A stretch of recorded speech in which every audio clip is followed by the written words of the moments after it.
of the world national flag. Sabi mo, pagpasensyahan niyo po madumi kong damit kasi po ako po ay matakaw. Hindi ko kaya. At may panis na laway pa din po. Guys, today, dumating po to from Lazada. Hi guys! Welcome back to our YouTube channel. Dumating na po yung order kong para sa batuta. Miggy, ayan na yung 1K na bigay sa'yo ng Tati Ju, ha? Pagpasensya niya na po na madungis siya kasi gusto niya po laging madungis. Hindi po kakakain niya lang kasi ng cheese. Ayan po. Nabili po namin siya sa Shopee. 449 yata to or 450. Tapos, ang shipping fee is 40 pesos.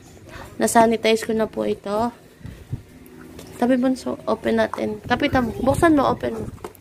Ano ito box? Huwag mong pupunitin yung box. Maganda siya, mga moms.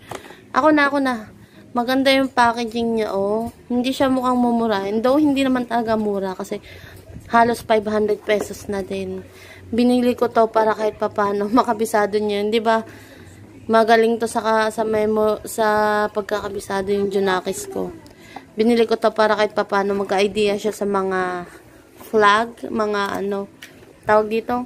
Ang tawag dito bunso, mga bansa.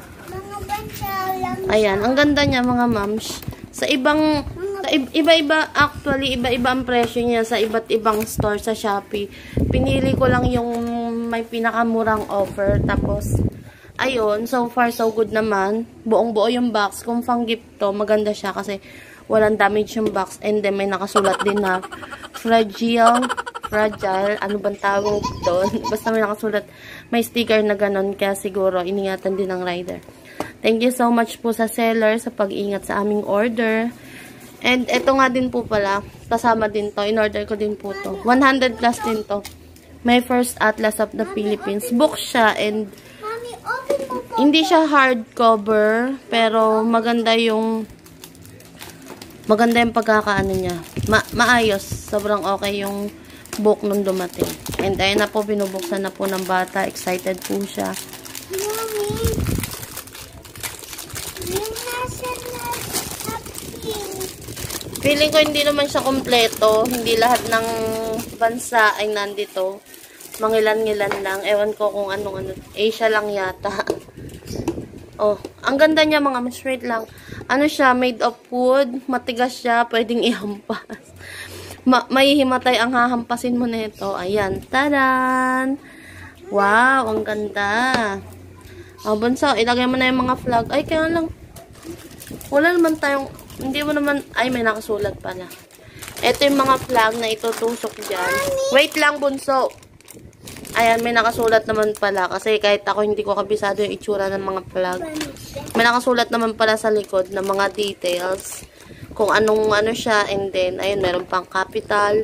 May language pa. May kung anong pera gamit. Tapos kung saan. Tsaka area. And then, ayan na po. Mami, nasa na yung Australian flag? Oh, ready na. Ito mga mams, makapal siya, oh. Makapal and then mabigat. Tingnan nyo, ipupukpok ko. Kahoy na kahoy. And sobrang ganda po niya. And that's all for today mga moms. Maglalaro na po kami. At di na po ito makapag-antay. Hanapin mo dyan. Thank you for watching.